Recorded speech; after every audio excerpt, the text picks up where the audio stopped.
This is Frankfurt, Germany. 50 years after the Bank of England opened its doors, a goldsmith named Amschel Moses Bauer opened a coin shop, a counting house, in 1743.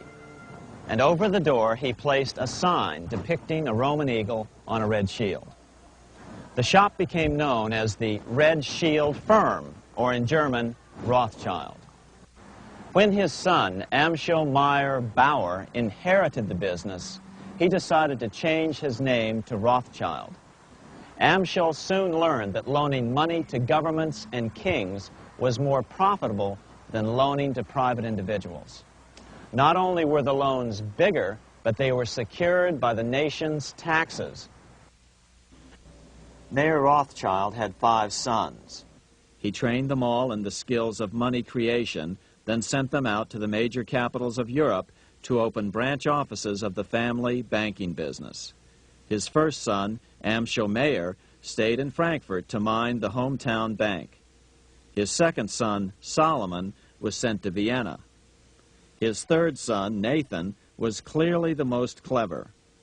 He was sent to London at age 21 in 1798, 100 years after the founding of the Bank of England.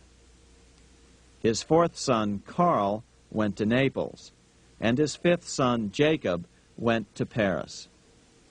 In 1785, Mayer Amschel moved his entire family to this larger house, a 5-story dwelling he shared with the Schiff family. This house was known as the Green Shield.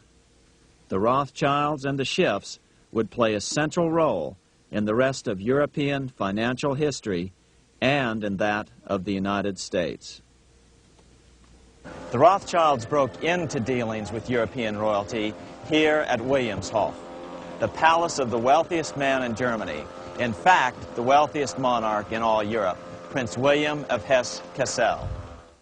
At first, the Rothschilds were only helping William speculate in precious coins.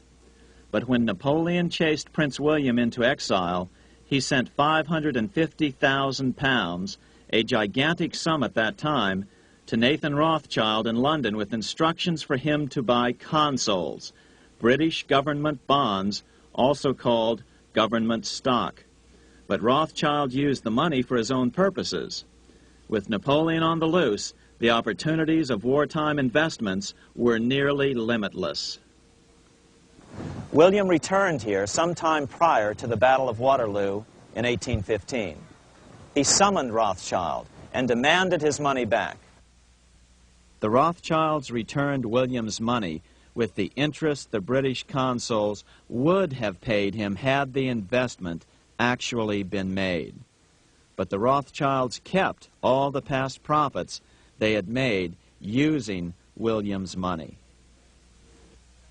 Nathan Rothschild later bragged that in the 17 years he'd been in England, he'd increased his original 20,000 pound stake given to him by his father by 2,500 times. By cooperating within the family, the Rothschilds soon grew unbelievably wealthy. By the mid-1800s, they dominated all European banking and were certainly the wealthiest family in the world. They financed Cecil Rhodes, making it possible for him to establish a monopoly over the diamond and gold fields of South Africa. In America, they financed the Harrimans and railroads, the Vanderbilts and railroads and the press, and Carnegie in the steel industry, among many others. In fact, during World War I, J.P. Morgan was thought to be the richest man in America. But after his death, it was discovered that he was actually only a lieutenant of the Rothschilds. Once Morgan's will was made public, it was discovered that he owned only 19% of J.P. Morgan companies. By 1850, James Rothschild, the heir of the French branch of the family, was said to be worth 600 million French francs, 150 million more than all the other bankers in France put together.